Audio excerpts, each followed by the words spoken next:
What's up, traders? Kapag first time mo mag-open ng chart, malamang ganito agad yung reaction mo. Ano ba tong red at green na kandila? Mukhang complicated at first, pero once na nagets mo kung paano basahin yung candles, mas mag-i-improve ka agad yung understanding mo sa trading. Kasi bawat candle ay may story. Sa last video, pinag-usapan natin kung ano ang trading. Ngayon naman, aaralin natin kung paano basahin yung chart mismo. Kasi bago ka matuto ng strategy or ICT concepts or etc., kailangan marunong ka muna magbasa ng candles. So, ganito lang siya. Bawat candle ay may dalawang parts, body and wicks. At bawat candle ay may apat na information. Open, kung saan nagsisimula yung price, high, pinakamataas na naabot, low, pinakamababa na naabot ng price, close, kung saan nagtatapos yung price. Example, nag-open yung market ng $100, tapos umakyat sa $110, and then bumaba sa $95, and then nag-close ng $105.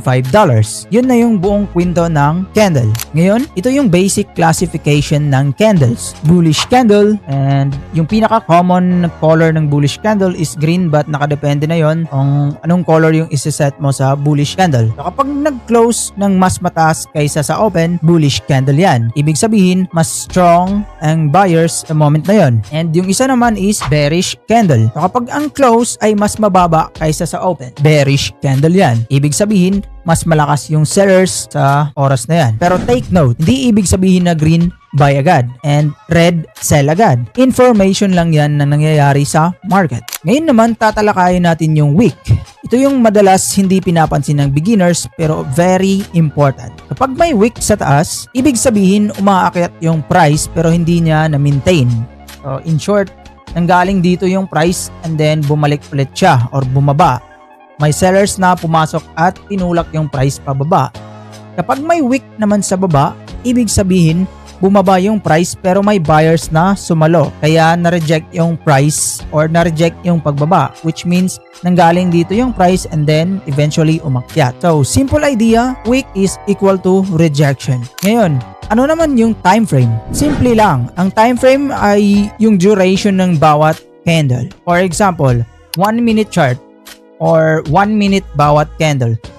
Which means natapos yung price within just 1 minute or nagte-trade lang yung isang candle ng 1 minute. And another example is meron tayong 5-minute chart or 5 minutes bawat candle, which means matatapos lang tong candle na to after matapos yung 5 minutes. So after 5 minutes, mag-generate siya ng panibagong candle. And 1 hour chart or 1 hour bawat candle, daily chart or isang buong araw kada candle. So, and so on. Ganun lang. Kaya kung titingin ka ng market like gold, oil, etc., magkaiba yung itsura depende sa market or time frame. Pero same market pa rin. Mas zoom out or zoom in lang. So, kapag beginner ka, wag ka muna sa sobrang low time frame. Masyadong mabilis, nakakalito, sobrang risky and unpredictable ng market during low time frames. So, kapag beginner ka pa, start ka muna sa 15 minutes, 1 hour, 4 hours, and etc.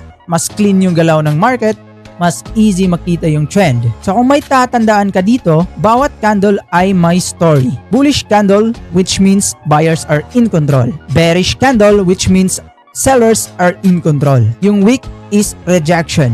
Yung time frame, kung gaano katagal yung story ng candle or bawat candle. Next video, aaralin naman natin kung ano yung market structure. Paano ba malalaman kung uptrend or downtrend na yung market? Doon na nagsisimula yung real chart reading. So, see you sa next lesson. Bye-bye!